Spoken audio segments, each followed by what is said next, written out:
Bismillahirrahmanirrahim. Assalamualaikum warahmatullahi wabarakatuh.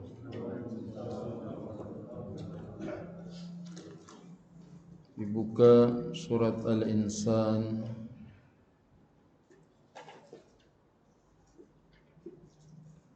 ayat yang ke-11.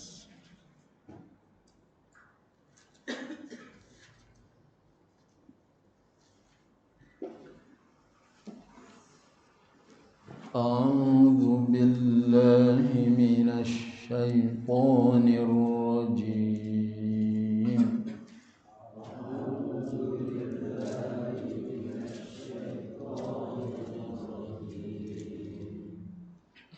فوقاهم الله شر ذلك اليوم ولقاهم نضرة وسرورا.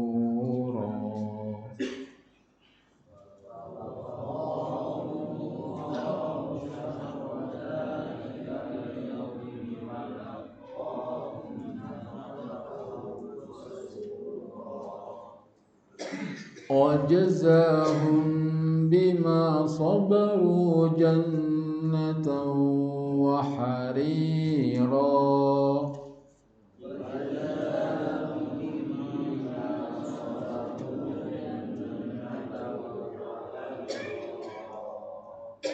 متكئين فيها على الأرائك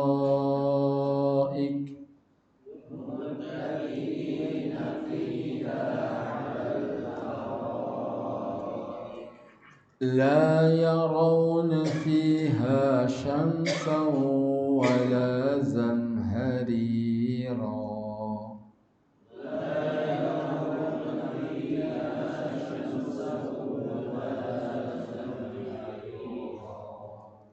ودانية عليهم ظلالها وذللت قطوفها تذليلا.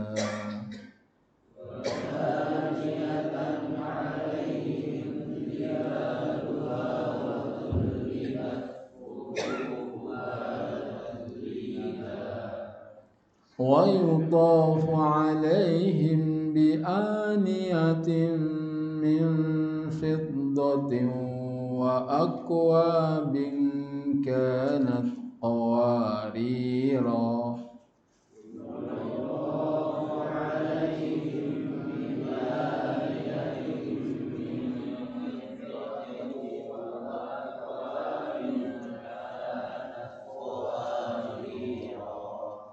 قوارير من فضة قدروها تقديرا.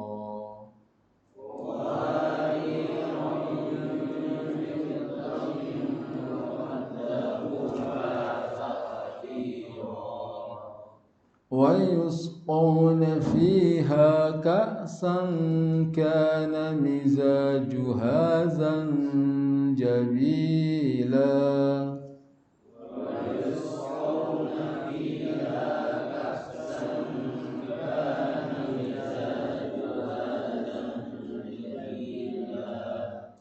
عينا فيها تسمى سلسبيلا.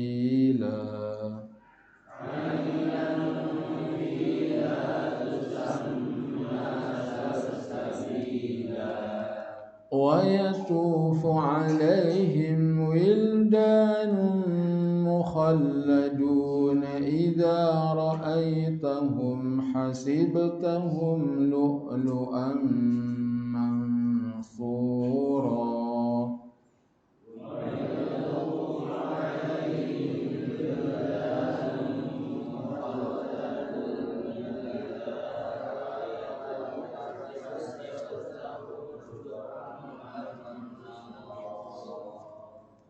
وإذا رأيت ثم رأيت نعيما وملكا كبيرا.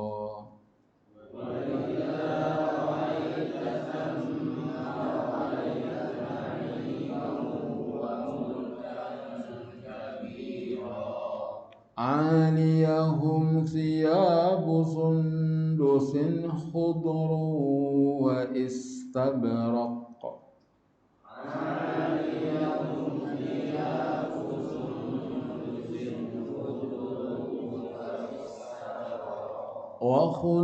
وحلوا أساور من فضة وسقاهم ربهم شرابا طهورا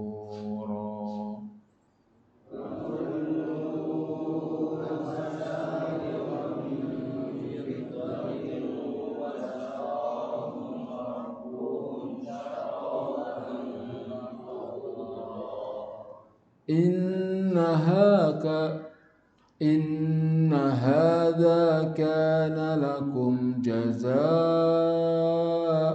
وكان سعيكم مشكورا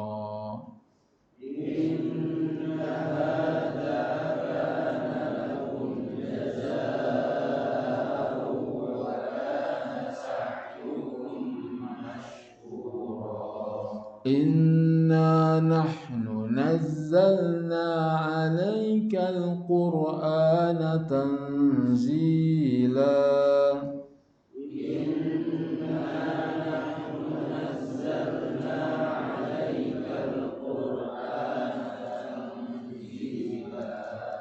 فاصبر لحكم ربك ولا تطع منهم آثما أو كفورا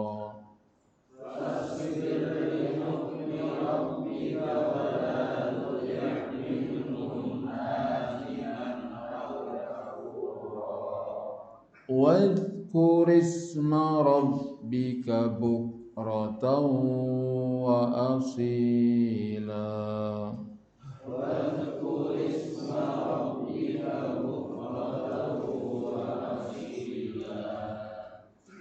أعوذ بالله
Innal hamdalillah nahmaduhu wa nasta'inuhu wa nastaghfiruh wa na'udzu billahi min shururi anfusina wa sayyiati a'malina.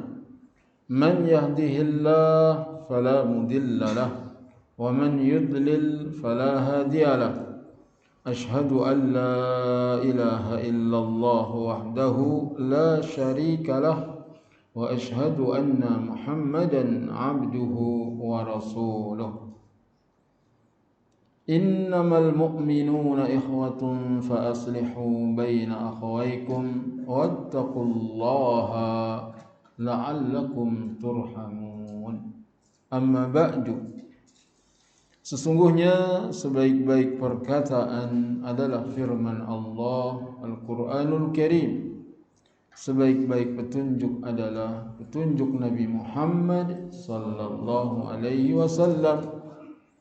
Adapun sejelek-jelek perkara dalam agama adalah perkara-perkara yang baru. Semua perkara-perkara yang baru yang ditambah-tambahkan ke dalam agama namanya bid'ah. Semua bid'ah itu menyesatkan dan kesesatan itu tempatnya di neraka. Jemaah asar rahimakumullah, apa kabar? Alhamdulillah, Allah subhanahu wa ta'ala memberikan kepada kita umur panjang sehingga masih hidup. Nabi mengatakan khairun nasi man tala umruhu wa hasuna amaluh. Sebaik-baik manusia adalah yang panjang umur dan baik amalnya. Wa syarrun nasi man tala umruhu wa sa'a amaluh. Dan seburuk-buruk manusia adalah yang panjang umurnya dan buruk amalnya. Hari kiamat adalah hari yang buruk dan penuh kesusahan. Akan tetapi keburukan dengan segala kedahsyatannya dicegah oleh Allah Azza wa Jalla sehingga tidak menimpa orang-orang mukmin. Oleh karenanya dalam ayat ini Allah Azza wa Jalla mengatakan bahwa akan melindungi mereka. Orang-orang beriman pada hari kiamat dilindungi karena sewaktu di dunia mereka senantiasa takut akan hari kiamat. Adapun orang-orang kafir di dunia tidak takut dengan hari kiamat. Bahkan mereka merasa aman. Innahu kana fi ahlihi masrura. Sesungguhnya mereka dulu di dunia bersama keluarganya bersenang-senang. Innahu dhanna an la yahur. Sungguhnya dia mengira bahwa dia tidak akan kembali kepada Tuhan. Di dunia orang kafir tidak merasa takut dengan hari kiamat, bahkan enggak yakin kalau mereka akan kembali kepada Allah. Maka nanti mereka ketakutan dengan ketakutan yang dahsyat. Sedangkan orang mukmin fawaqahumullahu syarra dzalikal yaumi. Allah hindarkan mereka dari keburukan hari itu. Walaqahum nadratan wa surura. Dan memberi kepada mereka kejernihan wajah dan hati yang gembira. Ya Allah, semoga kita termasuk di dalamnya. Orang pada ketakutan di hari kiamat. Orang mukmin Allah berikan kepada mereka wajah yang berseri-seri, nadratan wa surura. Wajazahum, dan Allah memberikan balasan kepada mereka bima sabaru, dengan sebab kesabaran mereka. Jannatan wa harira, kebun-kebun dan pakaian dari sutra. Muttaqiina, mereka bertelekan. Fiha, di dalamnya, alal araik, di atas dipan-dipan. nikmat surga, duduk-duduk di atas dipan. La yarawna fiha syamsa, mereka tidak melihat teriknya matahari. Wala zamharira, tidak juga dingin yang bersangatan. Dingin yang tidak enak enggak, panas juga enggak, sejuk hawanya di surga, enggak ada gerah. Kalau di dunia kadang mendung tapi gerah, panas. Surga enggak ada hawa yang tidak enak. Wadaniyatan alaihim dhilaluha, dan naungan di atas mereka yang dekat. Wa dhullilat qutufuha tadlila, dan buah-buahannya didekatkan sedekat-dekatnya. Bagaimana tidak nikmat? Bisa metik buah sambil diri, bisa memetik buah sambil duduk, bisa memetik buah sambil berbaring, bisa memetik buah-buahan di surga dengan apapun keadaan kita. Fawaqahumullahu min syada'idi dzalikal yaum, maka Allah menyelamatkan mereka dari beratnya kondisi di hari itu. Wa a'tahum hasanan wa nuran fi wujuhihim, dan Allah berikan kepada mereka keindahan dan cahaya di wajah-wajah mereka. Di dunia mungkin wajahnya kelihatan kusut karena puasa di siang hari, tahajud di malam hari. Di dunia mungkin wajahnya kusut, tapi nanti di akhirat berseri-seri wajahnya.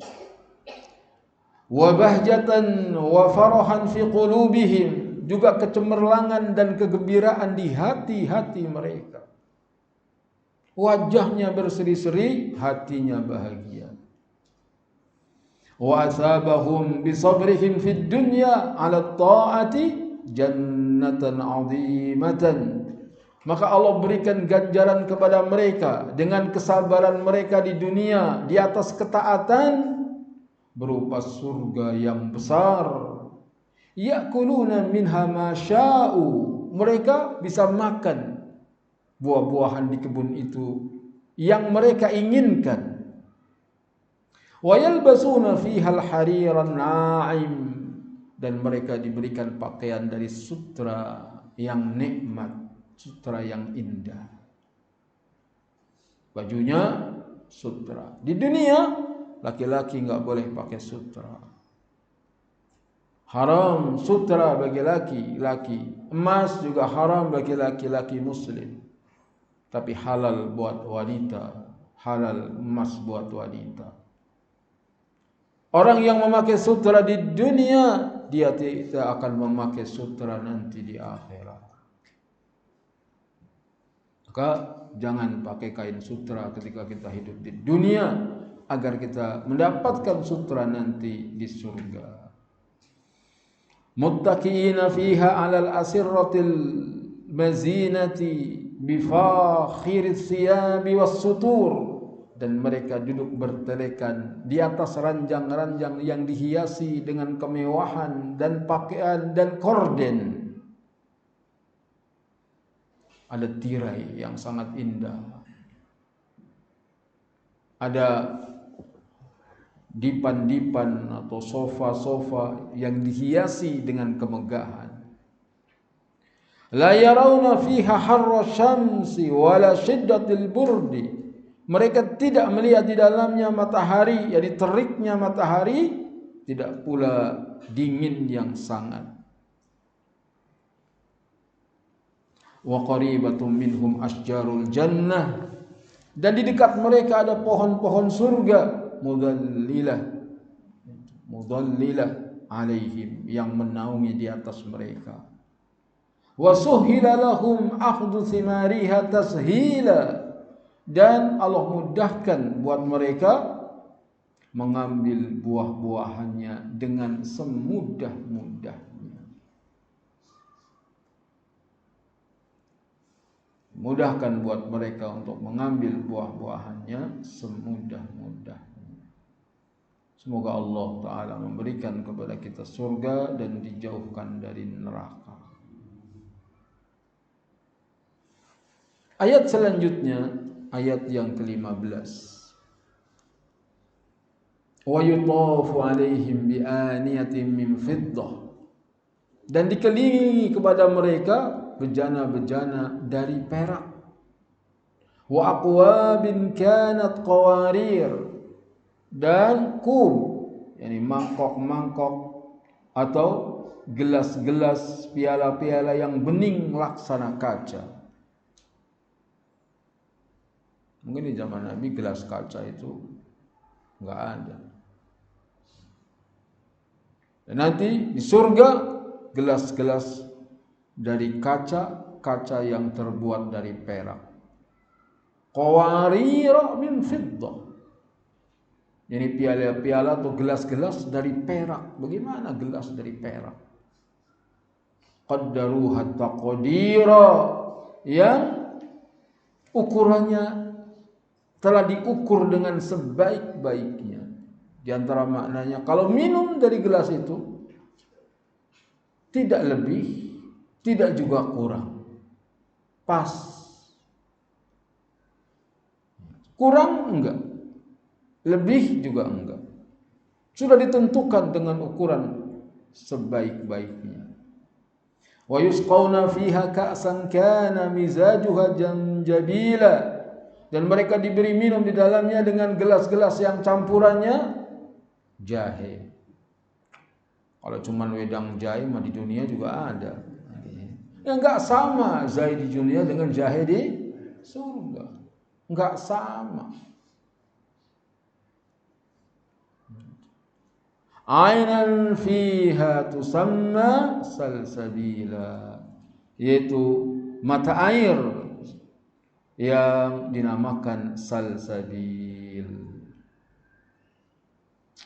Fawaqahumullah wa yaduru alaihimul hadamu, dan dikelilingi mereka oleh pembantu-pembantu, pelayan-pelayan, bi awani ta'amil fiddiyah, dengan bejana-bejana berupa makanan yang terbuat dari perak.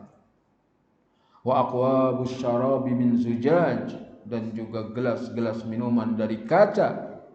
Zujajun min fiddah, kaca dari perak. Qaddaruha as-saqatu ala miqdarin ma yushtaha syaribun la yazidu wa la yanqus, yang ukurannya bagi orang yang minum telah ditentukan sesuai dengan keinginan orang yang meminumnya, tidak lebih, tidak kurang. Jadi ukurannya sesuai dengan orang yang meminumnya, tidak lebih, tidak kurang. Wa yusqa haula'il abrari fil jannati ka'san mamlu'atu hamra, dan mereka diberi minum, orang-orang yang baik di surga, dengan gelas-gelas yang dipenuhi dengan khamr, muzzizat bizanjabil, khamr yang dicampur dengan jahe. Mungkin perpaduan khamr itu dingin sedangkan jahe itu hangat. Yashrabuna min ainin fil jannati tusamma salsabila, mereka minum dari mata air surga yang dinamakan salsabila. Kenapa disebut salsabila? Li salamati syarabuha wa suhulati masaghihi wa tibi, karena selamatnya orang yang meminumnya dan mudahnya dan juga wanginya, maka disebut salsabila.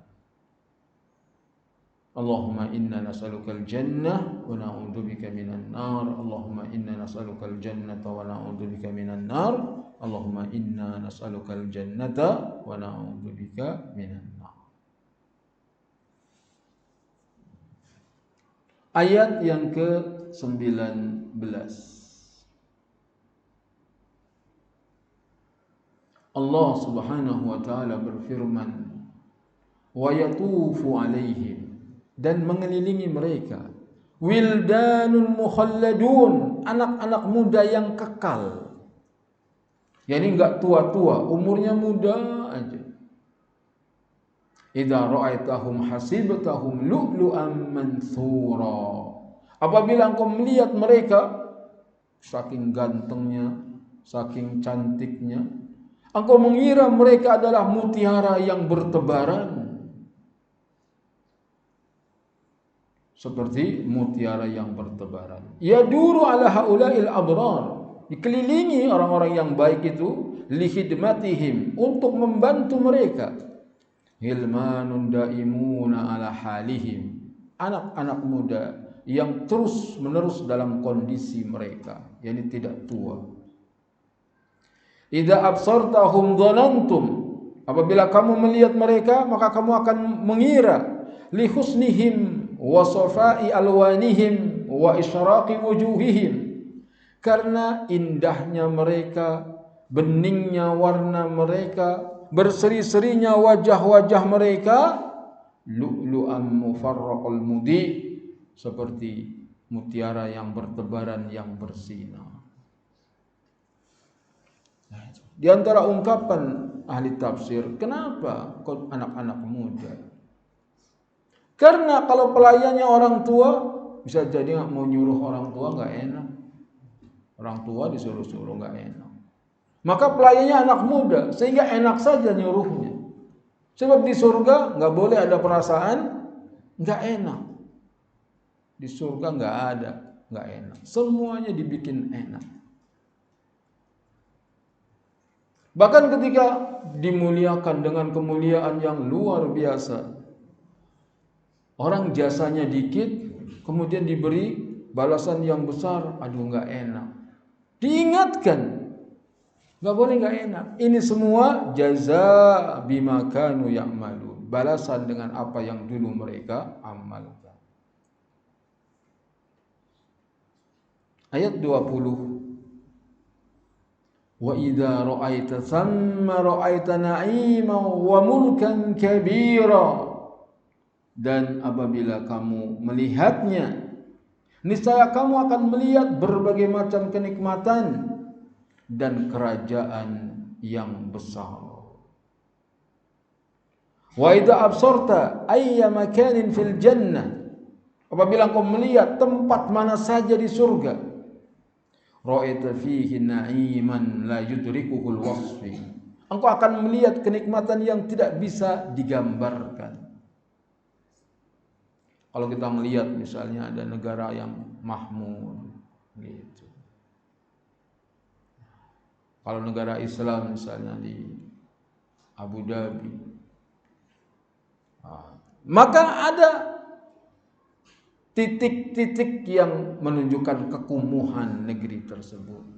Bahkan negara hebat Jepang misalnya, itu ada daerah-daerah yang kumuhnya. Begitu juga Amerika dan yang lain. Semua negara. Tetapi surga nggak ada tempat kumuh. Nggak ada tempat kumuh di surga. Dimanapun kamu lihat, di sana yang ada adalah kenikmatan dan kerajaan yang besar. La yudrikuhul wasfi, yang tidak bisa disifatkan, gak bisa diungkapkan dengan kata-kata. Wa mulkan aziman wasi'an la ghayata lah, dan kerajaan yang besar yang tidak ada ujungnya. Nikmat surga. Capek kita membayangkan.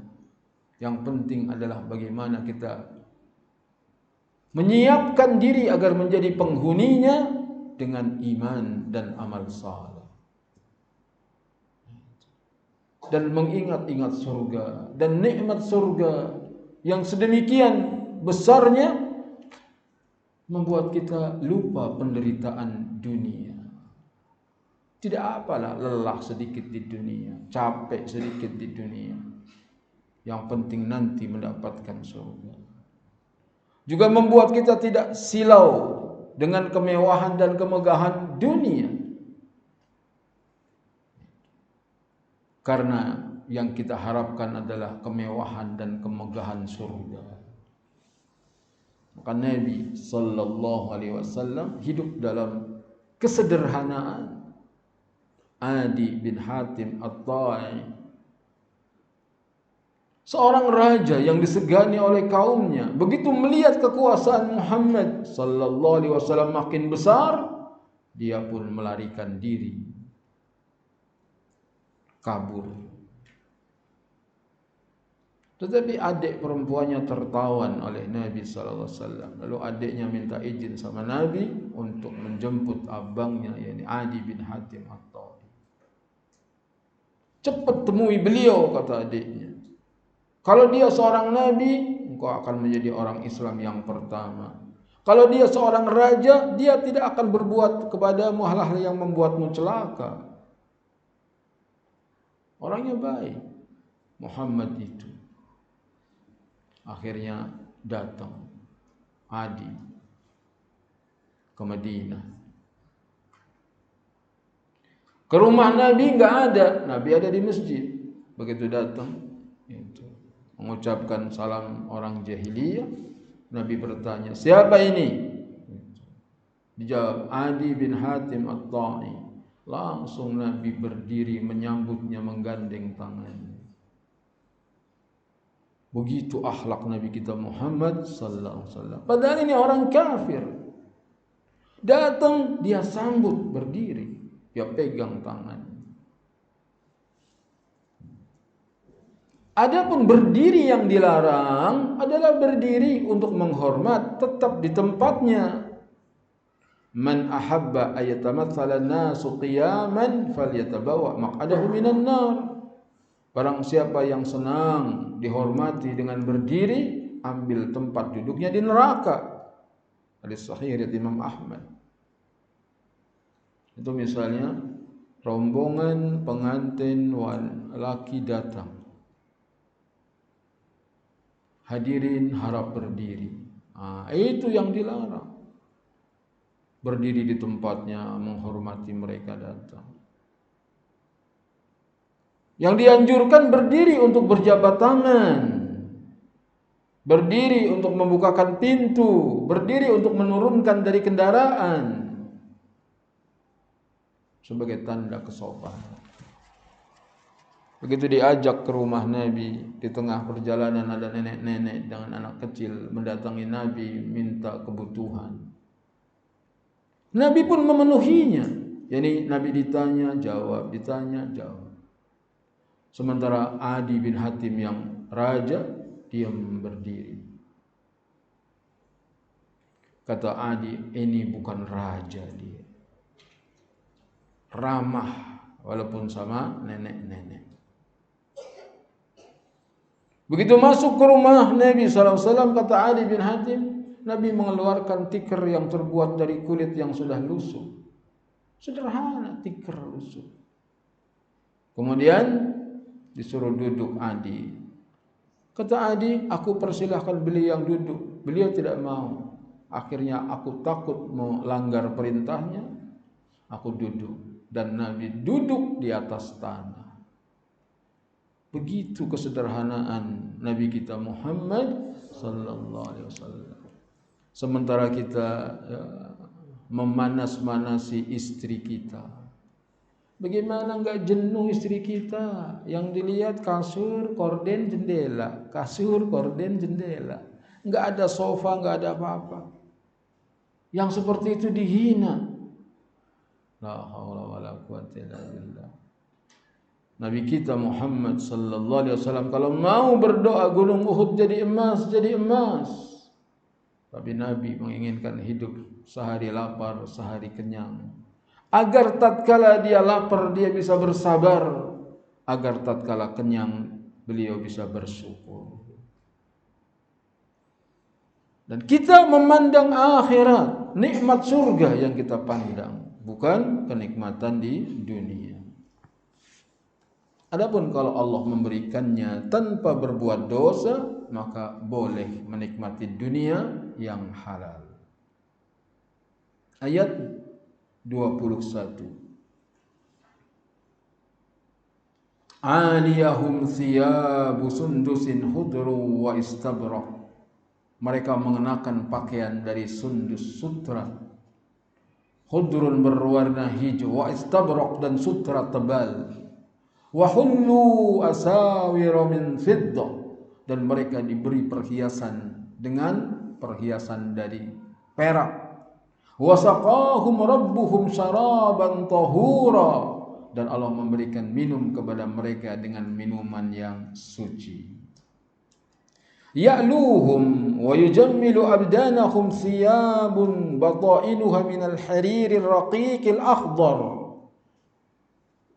Mereka mengenakan dan berpenampilan indah atau mempercantik badan-badan mereka dengan kain yang bagian dalamnya adalah sutra lembut yang berwarna hijau, wa dhahiruha minal haririr ghalidh, dan bagian luarnya dari sutra yang tebal.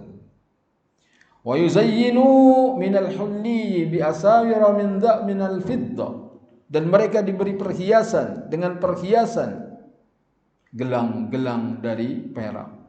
Wasaqahum rabbuhum fawqa dzalik, dan Allah memberikan kepada mereka lebih dari itu, an-na'im, berupa kenikmatan, syaraban, minuman, la ridsa fihi wala danas, yang tidak ada kotoran di dalamnya, minuman yang lezat di surga.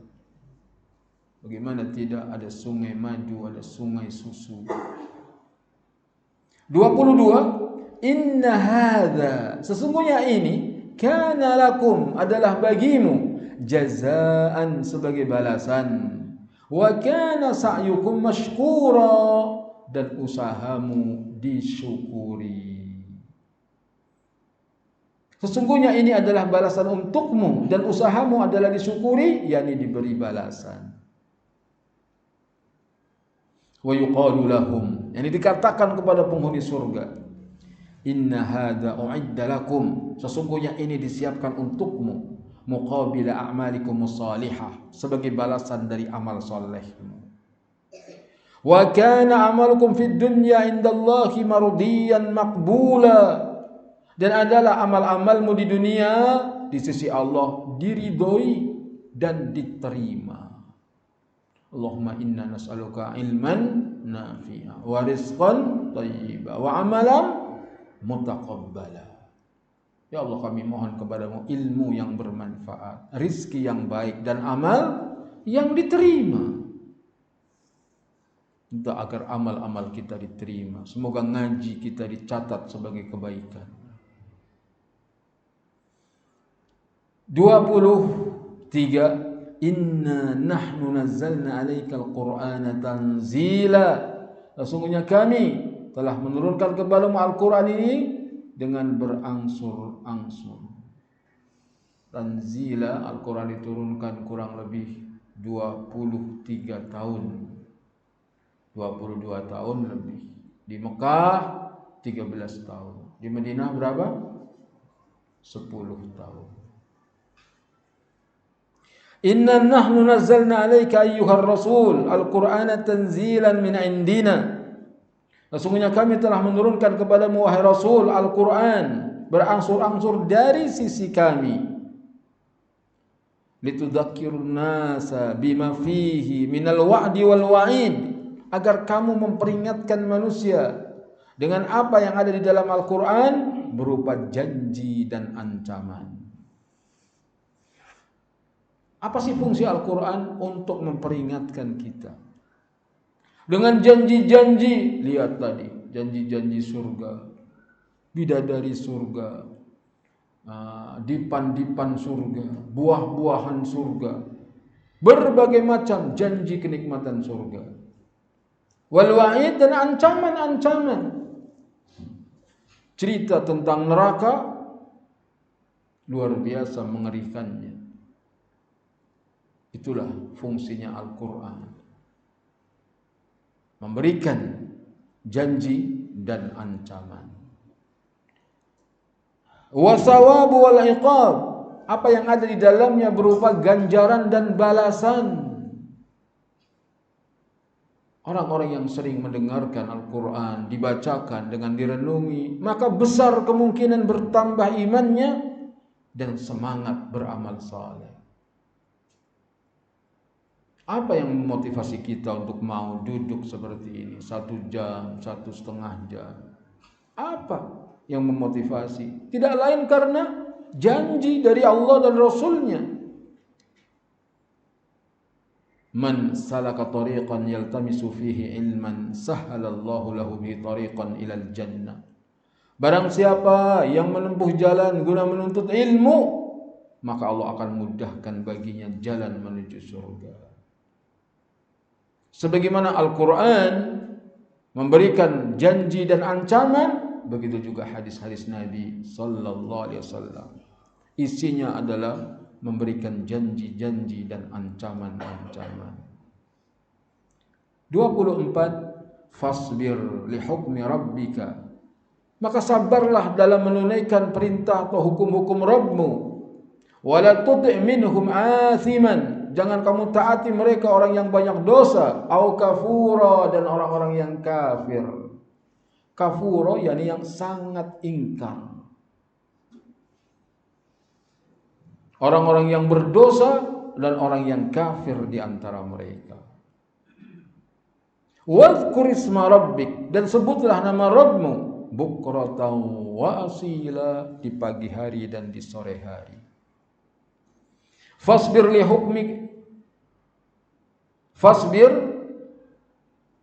hukmi rabbikum al-qadari waqbalhu. Fasbir li hukmi rabbikal qadari. Sabarlah terhadap hukum-hukum Rabbmu yang merupakan takdir. Waqbalhu, terimalah.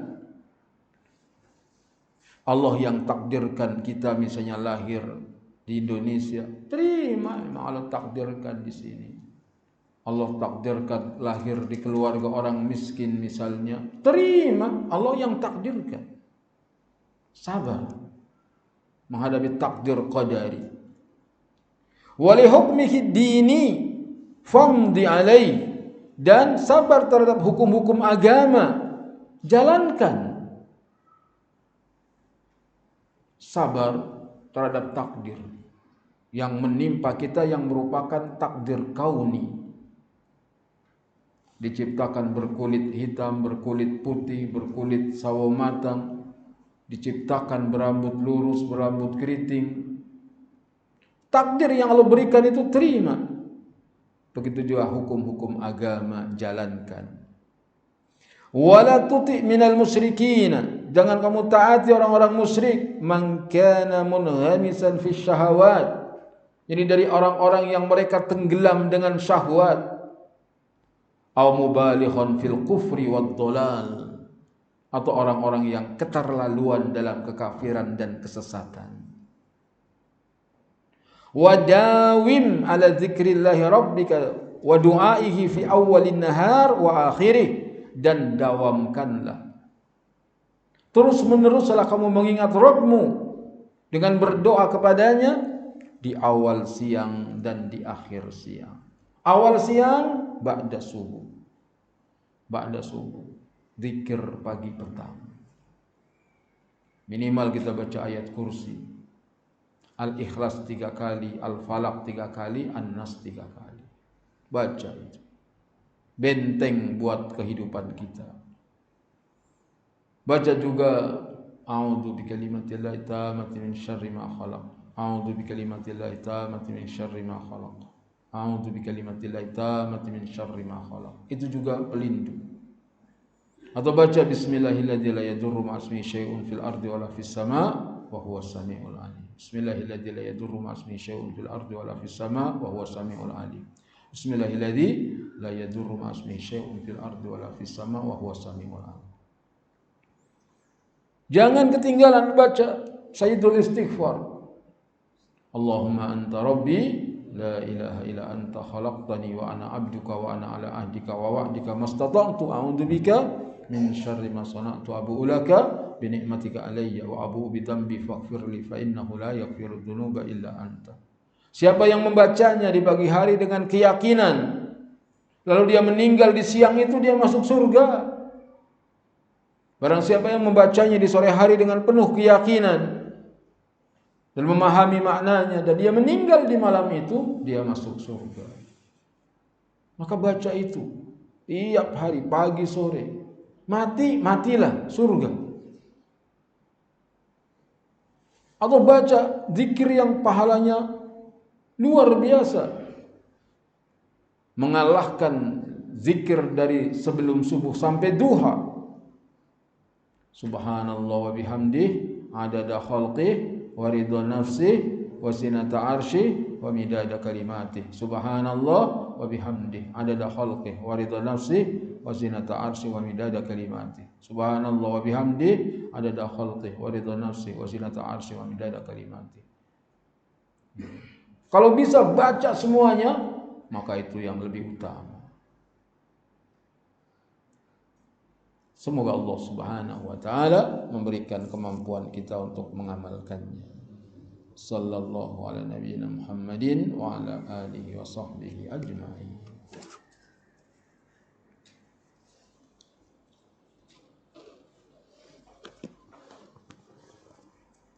Silakan dibuka Sirah Nabawiyah.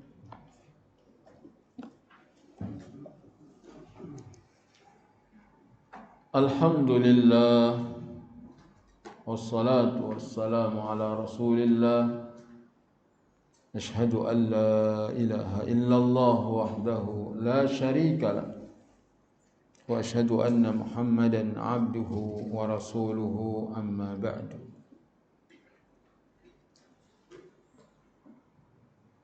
Perang Khaybar.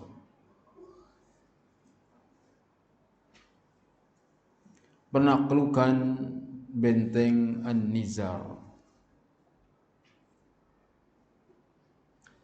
Benteng ini merupakan benteng terkokoh yang ada di bagian pertama Khaybar. Orang-orang Yahudi merasa yakin bahwa kaum muslimin walaupun dengan mengerahkan segala cara tidak akan sanggup menyerbu benteng ini. Karena itu mereka tinggal di dalam benteng ini bersama anak-anak dan istri-istri mereka. Di mana hal itu tidak mereka lakukan di benteng yang terdahulu.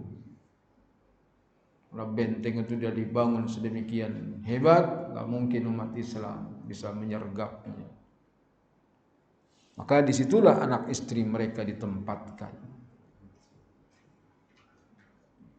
Kali ini kaum muslimin benar-benar mengepung benteng dan melakukan penekanan yang dekat kepada mereka. Tapi karena benteng ini terletak di atas gunung tinggi yang kokoh, kaum muslimin tidak menemukan jalan untuk menyerbunya.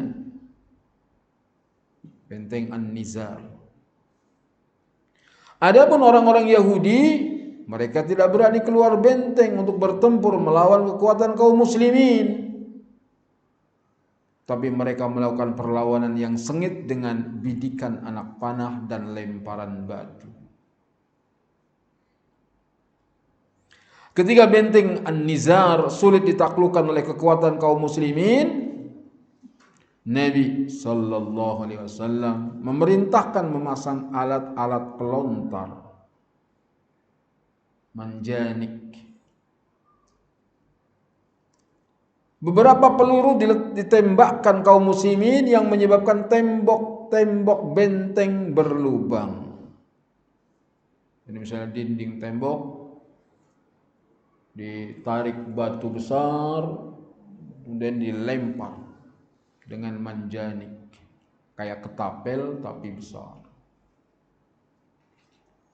Lalu diserbulah benteng itu dan terjadi pertempuran sengit di dalam benteng. Di depan benteng ini orang-orang Yahudi mendapat kekalahan yang telak karena tidak bisa lagi menyelinap keluar masuk dari benteng seperti yang mereka lakukan pada benteng-benteng sebelumnya. Mereka lari meloloskan diri dari benteng ini, kemudian bagi kaum muslimin, anak-anak, istri-istri mereka. Setelah penaklukan benteng yang kokoh ini, sempurnalah penaklukan bagian pertama dari tanah Khaybar, yaitu daerah Nattah dan Syaqqa.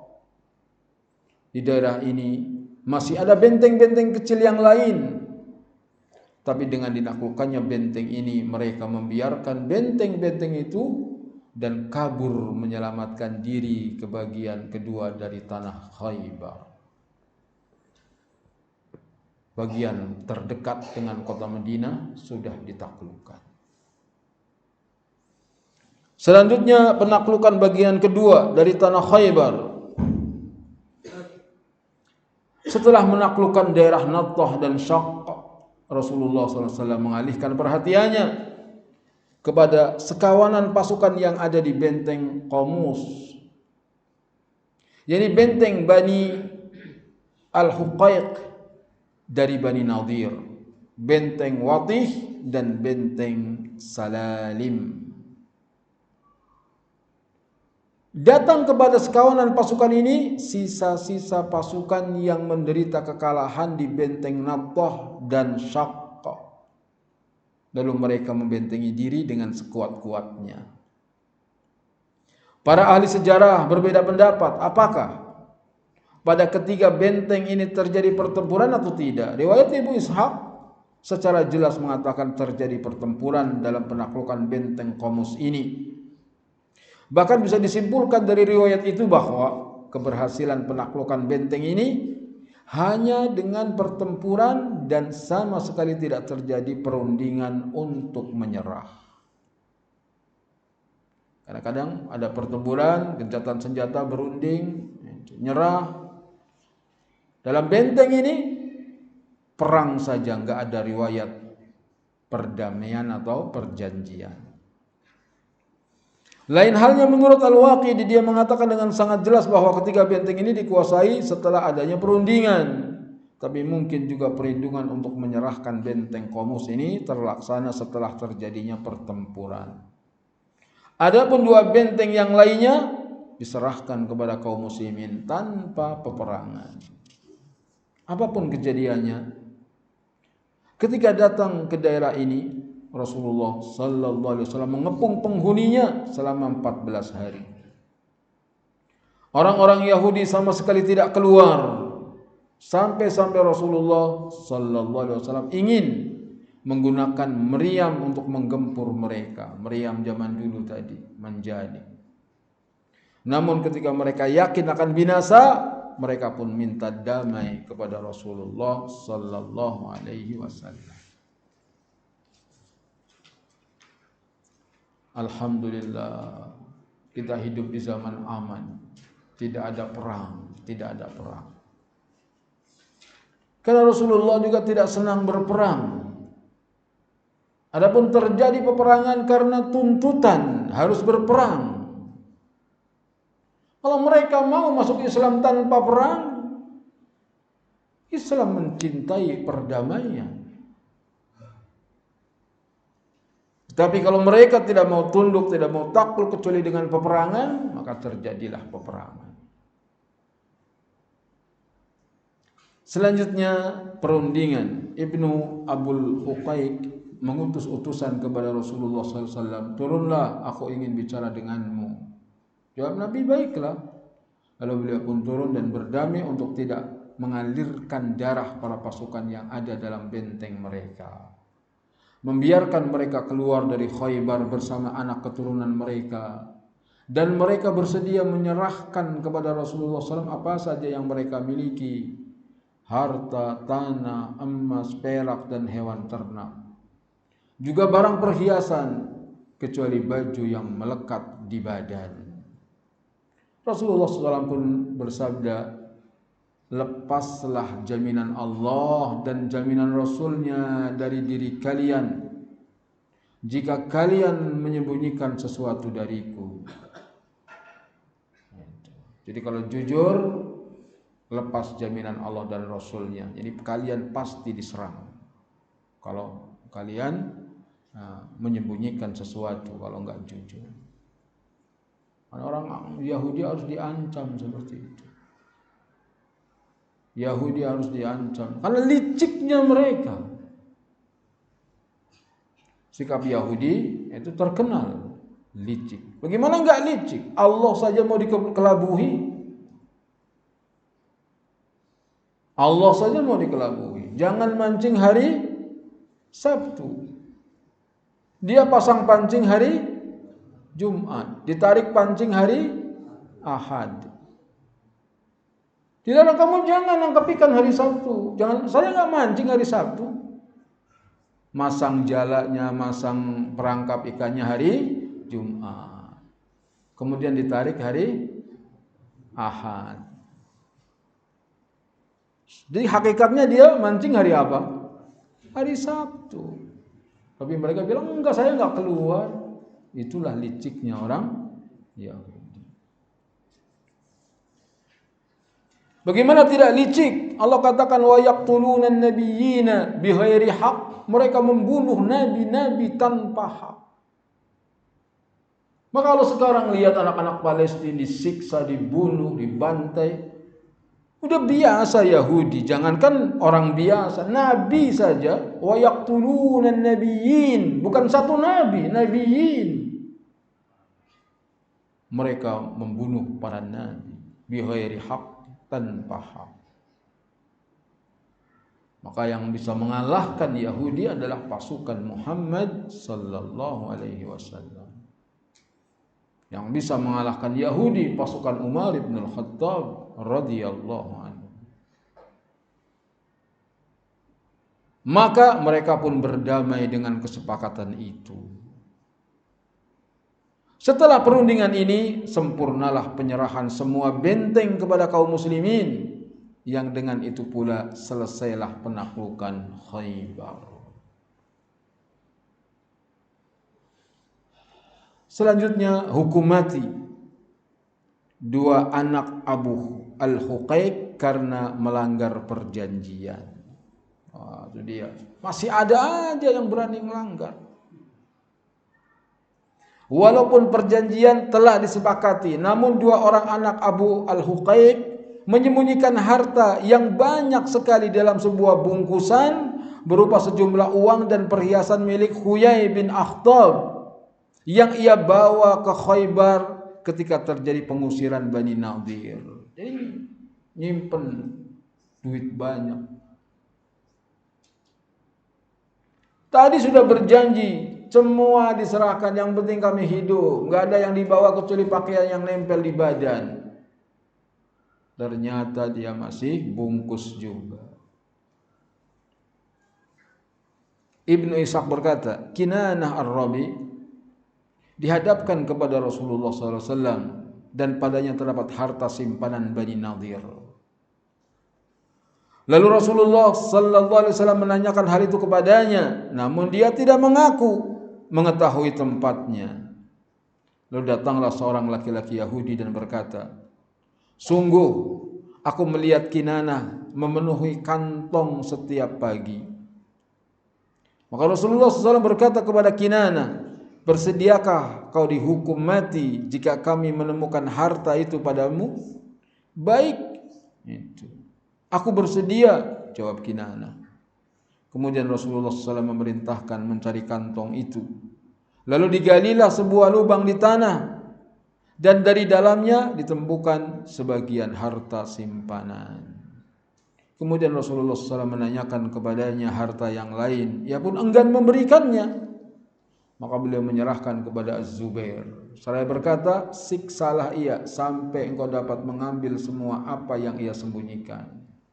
Zubair pun menyalakan api di dadanya sampai ia pingsan. Kemudian ia diserahkan kepada Muhammad bin Maslamah yang langsung memenggal lehernya sebagai balasan atas terbunuhnya saudaranya yang bernama Mahmud bin Maslamah. Sama Maslamah, Muhammad bin Maslamah, dia penggal lehernya karena qisas. Ia meninggal akibat dilempar dengan alat penggilingan ketika berteduh di bawah tembok benteng Naim. Ibnul Qayyim menyebutkan bahwa Rasulullah SAW memerintahkan hukum mati atas dua anak Abu Al-Huqaiq, sedangkan orang yang memberitahu bahwa mereka berdua menyembunyikan harta adalah sepupu Kinanah sendiri. Kemudian Rasulullah sallallahu alaihi wasallam menawan Sofiyah binti Huyai bin Akhtab, bekas istri Kinanah bin Abi Al-Huqaiq, dan ketika itu dia masih pengantin baru.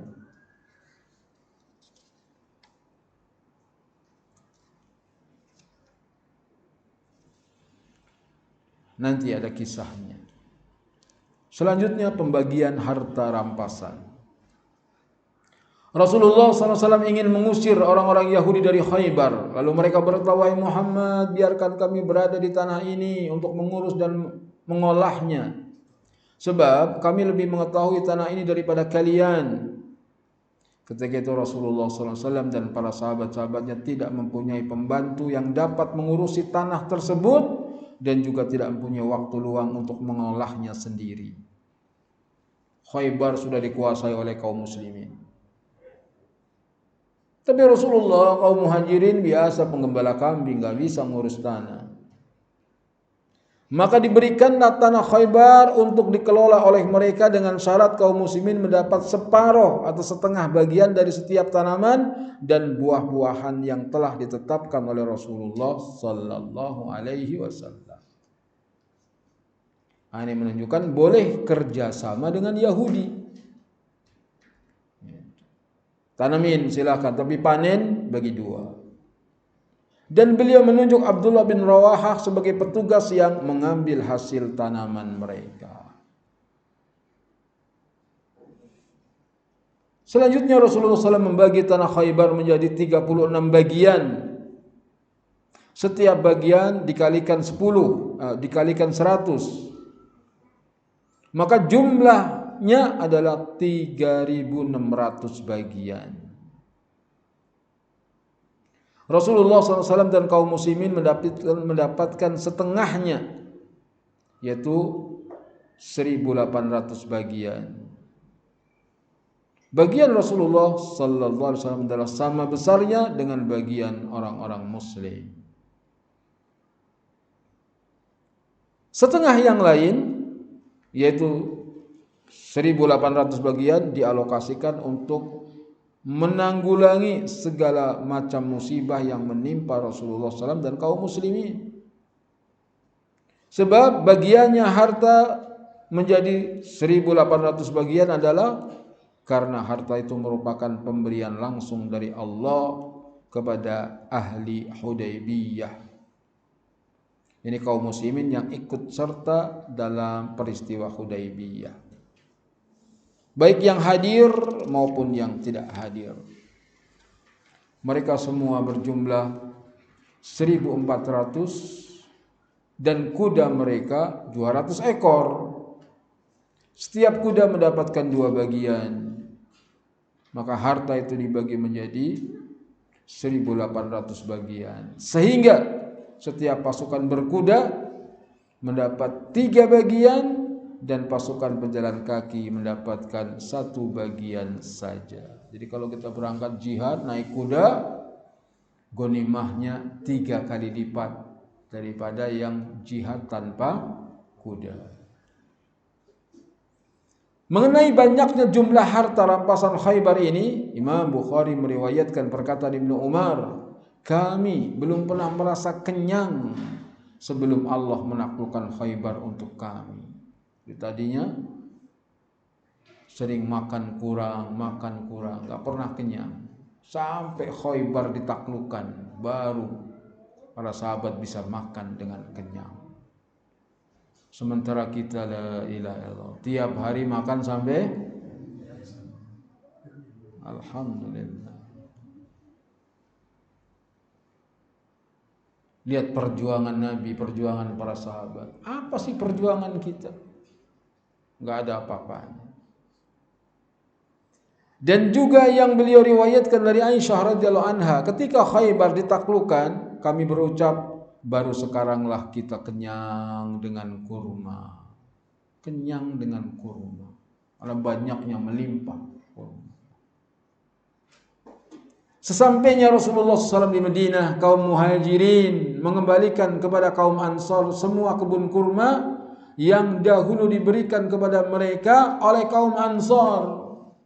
Di awal hijrah, orang-orang Ansar saking baiknya kepada kaum muhajirin, kalau punya kebun kurma dibagi 2, separuh kamu garap, hasilnya buat kamu, separuh buat kamu. Itu tahun pertama, tahun kedua, sampai perang Khaybar terjadi. Begitu perang Khaybar terjadi, berarti menjelang tahun ke-8 Hijriah. Maka dikembalikan. Kaum Muhajirin udah nggak butuh lagi, balikin lagi kepada kaum Ansor sawahnya, ladangnya. Setelah mereka memiliki harta dan kebun kurma sendiri di Khaybar, perekonomian meningkat.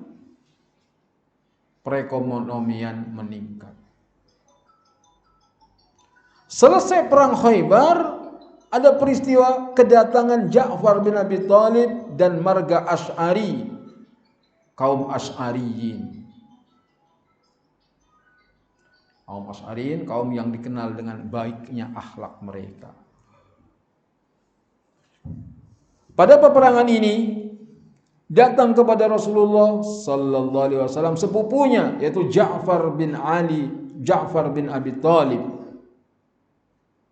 bersama rekan-rekannya dan orang-orang dari marga Asy'ari, yaitu Abu Musa dan sahabat-sahabatnya. Abu Musa berkata, ketika kami di Yaman, berita munculnya Rasulullah SAW sampai kepada kami. Kami pun, aku dan 50 saudara-saudara dari margaku, berangkat berhijrah meninggalkan Yaman menuju Rasulullah SAW. Kami berlayar, tetapi perahu mendamparkan kami ke Habasyah, ke Ethiopia, yang diperintah oleh Najasyi, Raja Najasyi. Di sana kami bertemu Ja'far dan sahabat-sahabatnya. Ja'far bin Abi Thalib memang hijrah dari Mekah ke Ethiopia sebelum hijrah ke Madinah. Ia berkata, Rasulullah SAW telah mengutus dan memerintahkan kami untuk tinggal di sini. Maka tinggallah kalian bersama kami. Maka kami pun tinggal bersamanya sampai kami datang dan bertemu Rasulullah SAW pada waktu penaklukan Khaybar. Nah, jadi enggak sengaja bertemu dengan Ja'far. Abu Musa al-Asy'ari enggak sengaja. Dia naik kapal mau ketemu Nabi, tapi kapalnya terdampar ke negerinya Najasyi. Rasulullah SAW pun memberi bagian kepada kami. Beliau hanya memberi bagian kepada yang turut serta bersamanya saja dan tidak kepada yang absen saat penaklukan Khaybar, kecuali kepada kami dan Ja'far beserta sahabat-sahabatnya.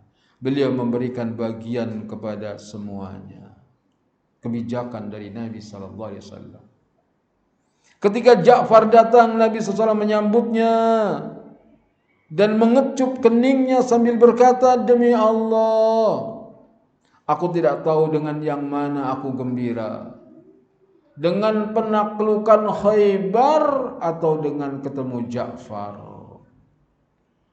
Menaklukkan Khaybar kegembiraan, bertemu dengan sepupunya Ja'far juga kegembiraan yang besar. Karena Ja'far bin Abi Thalib dikatakan wajahnya dan akhlaknya mirip dengan Nabi sallallahu alaihi wasallam radhiyallahu anhu. Dan Ja'far bin Abi Thalib akhirnya terbunuh ketika perang Mu'tah, perang melawan Romawi. Jadi Nabi perintahkan panglima Zaid bin Harisa. Kalau Zaid terbunuh, penggantinya adalah Ja'far bin Abi Thalib. Kalau Ja'far terbunuh, penggantinya adalah Abdullah bin Rawaha. Nabi sudah persiapkan pasukannya, dan ternyata betul ketika berperang Zaid bin Harisah terbunuh. Maka dipegang bendera oleh Ja'far bin Abi Thalib. Bendera perang, maju terus dengan gagah berani berperang. Disabet pedang tangan kanannya putus. Tangannya putus. Diambil bendera perang dengan tangan kiri. Terus maju memimpin perang. Disabet pedang lagi tangan kirinya putus.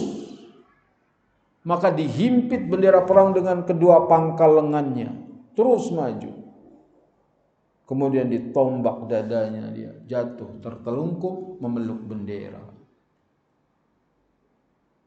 Ja'far. dan berita sampai kepada Nabi sallallahu alaihi wasallam. Sedih Nabi, Ja'far terbunuh. Nabi mengusap anak-anak Ja'far yang masih kecil dan Nabi mengatakan, "Isna'u li ali Ja'far ta'aman fa innahum qad atahum ma yusghiluhu." Buatkanlah makanan buat keluarga Ja'far karena mereka sedang ditimpa sesuatu yang menyibukkan. Kedatangan mereka adalah setelah Rasulullah SAW mengutus Amr bin Umayyah ad-Damri kepada Raja Najasyi, meminta agar dia mengirimkan mereka menghadap Rasulullah sallallahu alaihi wasallam.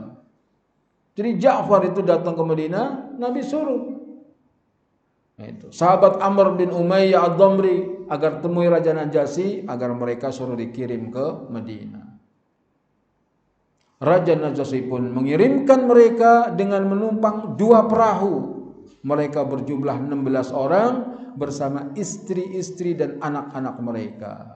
Sebagian dari mereka sudah datang ke Madinah sebelumnya.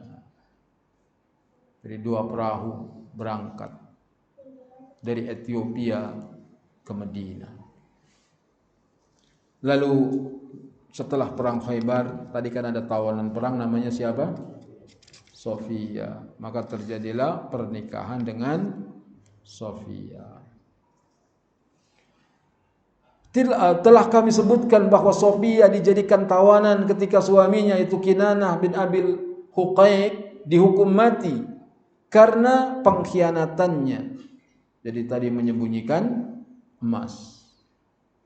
Ketika semua tawanan dikumpulkan, Dihyah ibnu Khalifah al-Kalbi datang kepada Rasulullah sallallahu alaihi wasallam dan berkata, Dihyah ibnu Khalifah al-Kalbi, sahabat Nabi yang tampan sekali. Saking tampannya, malaikat Jibril kalau mau ketemu Nabi dalam bentuk manusia, malaikat Jibril menyerupakan diri seperti Dihyah.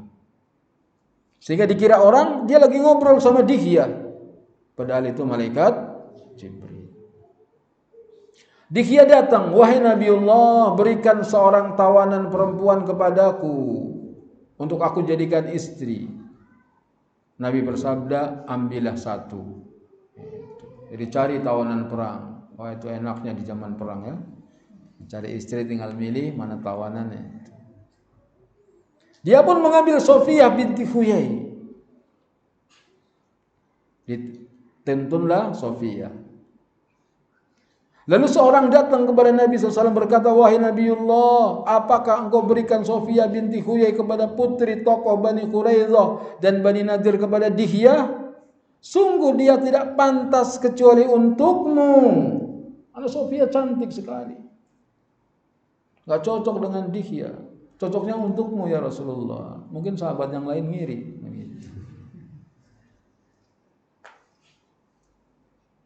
Nabi SAW bersabda, "Panggil Dihyah dan Sofiyah." Coba panggil Dihyah.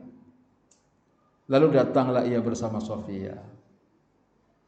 Ketika memandangnya, waduh, Nabi ngelihat Sofiyah ini kesengsem. Beliau pun bersabda, "Hai Dihyah, ambillah tawanan perempuan selain dia. Gantilah gitu, tukar." Nabi juga. Lalu beliau menawarkan Islam kepada Sofiyah. Mau masuk Islam, Sofiyah bilang mau. Maka dia pun dimerdekakan oleh Nabi SAW dan dinikahi dengan memerdekakan dirinya sebagai mas kawinnya. Sofiyah dimerdekakan, mas kawinnya adalah kemerdekaannya. Ketika perjalanan pulang ke Madinah sampai di bendungan As-Sohbah, ia pun telah halal dari masa iddahnya. Berarti sudah 4 bulan 10 hari. Karena suaminya meninggal, masa iddah meninggal 4 bulan 10 hari. Ummu Sulaim lalu meriasnya dan menyerahkannya kepada Nabi pada malam harinya. Jadilah dia pengantin baru. Dan Rasulullah SAW membuat resepsi pernikahan seadanya dengan hidangan makan hais yang dibuat dari kurma, minyak samin, dan tepung gandum. Jadi pesta pernikahan gak mesti harus motong kambing. Walaupun Nabi mengatakan aulim walau bisyatin, berilah walimah, buatlah walimah walaupun dengan memotong kambing. Kalau nggak ada, sesudah makan korma, makan roti hais, cukup. Dalam perjalanan beliau berbulan madu bersamanya selama 3 hari. Begitu malam pertama, di wajah Sofia beliau melihat luka memar. Ada merah di pipinya Sofia, bekas luka memar. Maka beliau menanyakannya, kenapa ini? Jadi kenapa wajah memar? Ia menjawab, sebelum kedatangan engkau kepada kami, aku bermimpi seolah-olah bulan purnama hilang dari tempatnya dan jatuh di pangkuanku. Jadi Sofia mimpi kejatuhan bulan di pangkuannya. Dan demi Allah, sedikit pun aku tidak menyebut-nyebut tentang engkau. Lalu aku ceritakan hal itu kepada suamiku. Mungkin mas aku mimpi. Mimpi apa? Bulan jatuh di pangkuanku. Suaminya cemburu. Maka dia pun menampar wajahku sambil berkata, kamu sungguh menginginkan raja yang datang dari Madinah itu. Ditampar. Kamu sih ingat-ingat Muhammad aja. Berarti Muhammad ganteng sallallahu alaihi wasallam. Sampai wanita-wanita Yahudi aja cemburu, pengen jadi istrinya Muhammad sallallahu alaihi wasallam. Dan terjadi, ini hadisnya disebutkan dalam riwayat Ibnu Hisham. Berarti mimpi bisa jadi kenyataan. Maka hati-hati, istri antum mimpi kejatuhan duren. Bonyok lah.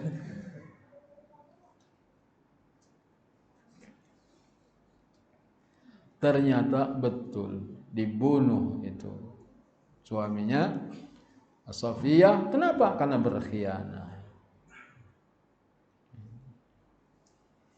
Dan karena cantiknya Sofia, itu pulang dari perang Khaybar, Sofia ditempatkan di rumah salah seorang sahabat. Belum bergabung dengan istri-istri yang lain. Itu Aisyah cemburu, dia menutupi badannya dengan kerudung lalu ngintip-ngintip. Karena orang pada ngomong Sofia cantik, Sofia cantik. Aisyah ngintip-ngintip melihat. Nabi melihat Aisyah sembunyi-sembunyi. Begitu balik badan, Nabi bertanya, "Ngelihat apa ya Aisyah?" Kata Aisyah, "Enggak ngelihat apa-apa, cuma ngelihat wanita Yahudi." La ilaha illallah. Cemburu. Aisyah wanita yang cerdas. Kata Nabi, suatu hari nangis Sofia. Kenapa menangis? Dikatain wanita Yahudi.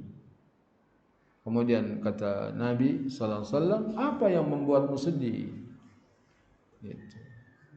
Apa yang membuatmu sedih? Karena engkau adalah keponakan Nabi dan suamimu juga Nabi. Dihibur hatinya Sofia.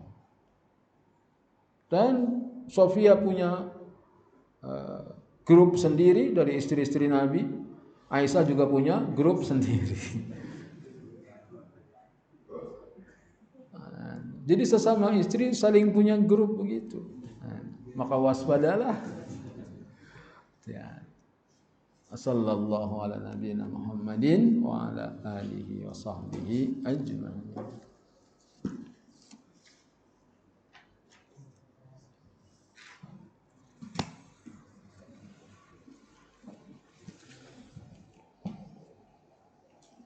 Silakan dibuka Kitabut Tauhid alladzi huwa haqqullah 'alal 'abid.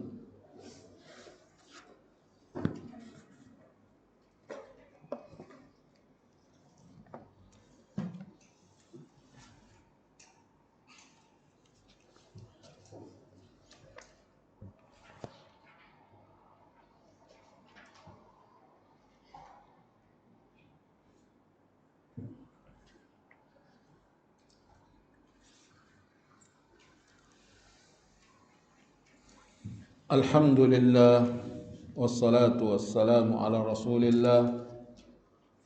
Asyhadu an la ilaha illallah wahdahu la syarikalah wa asyhadu anna Muhammadan abduhu wa rasuluhu amma ba'd. Bab 50. Memberi nama yang diperhambakan kepada selain Allah, yaitu syirik hukumnya, haram hukumnya. Misalnya orang dikasih nama Abdus Syamsi, hamba matahari, Abdul Qamari, hamba rembulan, enggak boleh. Firman Allah Subhanahu wa taala, falamma atahuma salihan ja'ala lahu syuraka'a fima atahuma. Tatkala Allah memberikan kepada keduanya, kepada Adam dan Hawa, seorang anak yang sempurna, maka keduanya menjadikan sekutu bagi Allah terhadap anak yang telah dianugerahkannya kepada keduanya itu. Fata'ala Allahu amma yusyrikun. Maha tinggi Allah dari apa yang mereka persekutukan. Quran surat Al-A'raf ayat 190.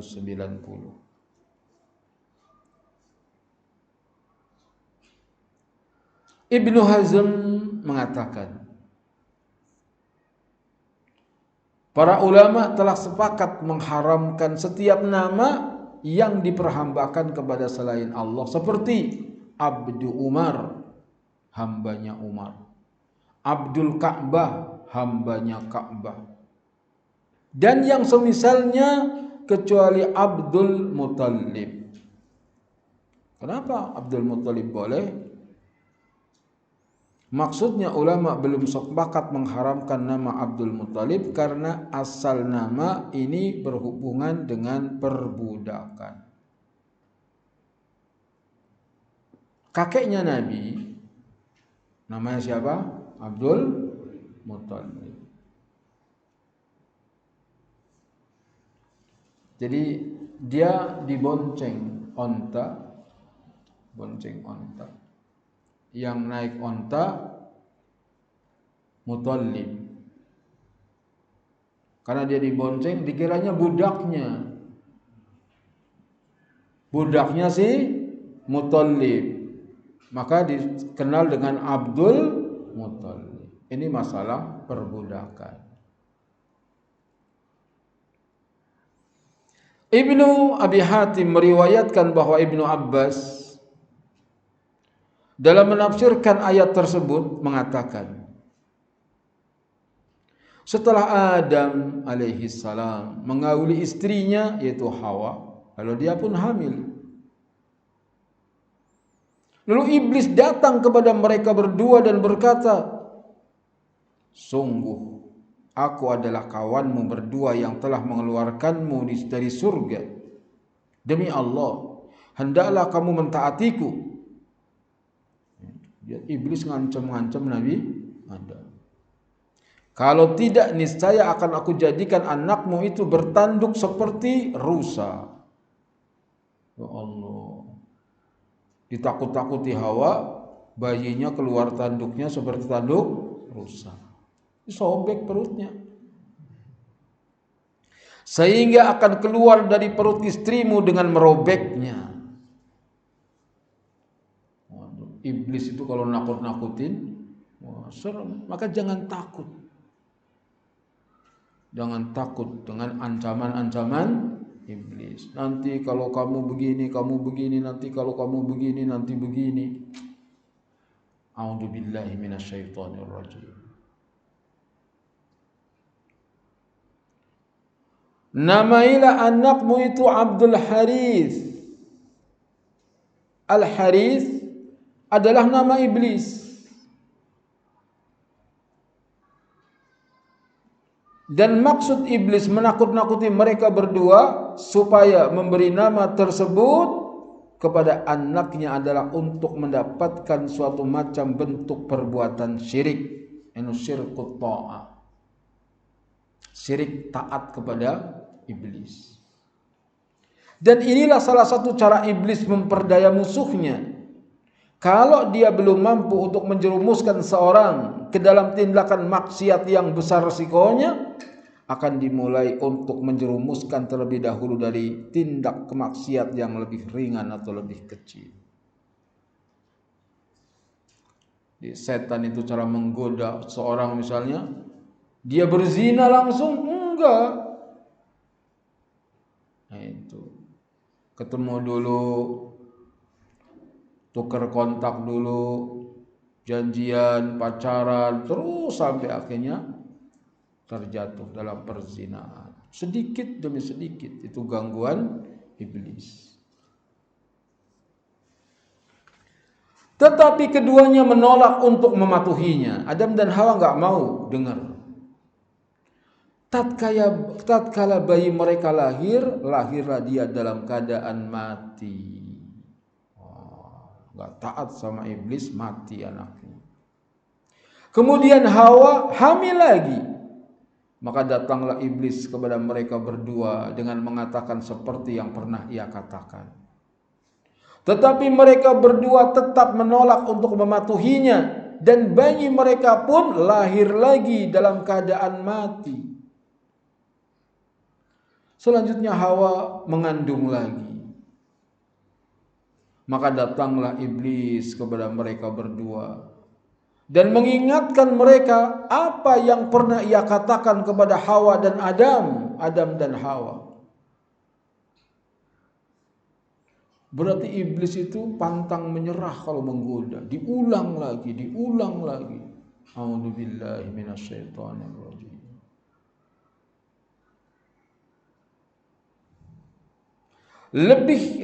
Karena Adam dan Hawa lebih menginginkan keselamatan anak-anaknya, akhirnya mereka mematuhi iblis dengan memberi kepada anak mereka nama Abdul Haris. Itulah tafsir firman Allah, ja'ala lahu syuraka fima atahuma.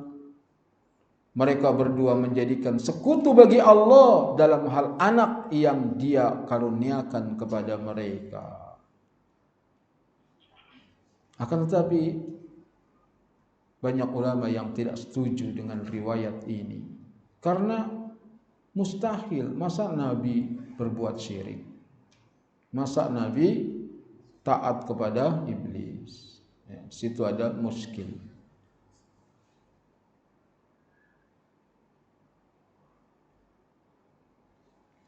Ibnu Abi Hatim meriwayatkan pula dengan sanad sahih bahwa Qatadah mengatakan, yaitu berbuat syirik dalam hal ketaatan kepada iblis, bukan dalam hal ibadah kepadanya. Maksudnya mereka tidaklah menyembah iblis, tetapi menaati iblis dalam memberi nama Abdul Haris kepada anak mereka sebagaimana yang diminta oleh iblis. Dan perbuatan itu disebut perbuatan syirik kepada Allah.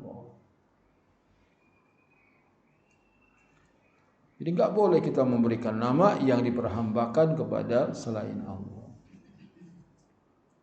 Demikian juga dia meriwayatkan dengan sanad sahih bahwa dalam menafsirkan firman Allah, la in ataitana salihah, dan jika engkau mengkaruniakan kami anak laki-laki yang sempurna wujudnya. Surat Al-A'raf ayat 189. Kata Mujahid mengatakan, Adam dan Hawa khawatir kalau bayi mereka itu lahir tidak dalam wujud manusia. Dan diriwayatkan pula tafsiran yang senada dari Al-Hasan, yakni Hasan Al-Basri, Sa'id, yakni Sa'id bin Jubair, dan yang lainnya. Kandungan bab ini pertama, dilarang setiap nama yang diperhambakan kepada selain Allah.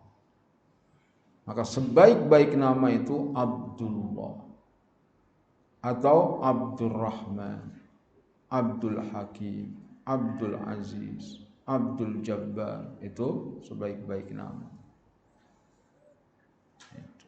Jangan kasih nama yang tidak baik. Ya, punya anak kembar kasih nama Munkar Nakir gitu. Nah, lahir kembar lagi kasih nama Ya'juj Ma'juj. Kan ada di Quran ya, tapi enggak baik. Tapi saya punya teman kembar namanya Kadar Qadir. Kadar Qadir. Hafidhahumallah. Semoga Allah menjaga keduanya. Yang kedua, tafsiran ayat tersebut di atas. Ayat ini menunjukkan bahwa anak yang dikaruniakan Allah kepada seorang termasuk nikmat yang harus disyukuri. Dan termasuk kesempurnaan rasa syukur kepadanya bila diberi nama yang baik, yang tidak diperhambakan kepada selain Allah. Karena pemberian nama yang diperhambakan kepada selainnya adalah syirik. Pelajaran yang ketiga, perbuatan syirik sebagaimana dinyatakan oleh ayat ini dalam sekedar pemberian nama saja, tanpa bermaksud hakikatnya. Enggak, saya bukannya jadi hamba Umar, bukannya jadi hamba Mata, bukan, cuma nama doang, tetap enggak boleh. Yang keempat, anak perempuan yang sempurna wujud jasmaninya, yang dikaruniakan Allah kepada seorang, merupakan nikmat yang harus disyukuri. Yang kelima, telah disebutkan oleh ulama salaf mengenai perbedaan antara syirik dalam ketaatan dan syirik dalam hal ibadah. Inilah pelajaran kita dari kitab Tauhid. Demi memuliakan tauhid, maka tidak boleh memberi nama yang diperhambakan kepada selain Allah. Subhanakallahumma bihamdika asyhadu an la ilaha illa anta astaghfiruka wa atubu ilaik. Wassalamualaikum warahmatullahi wabarakatuh.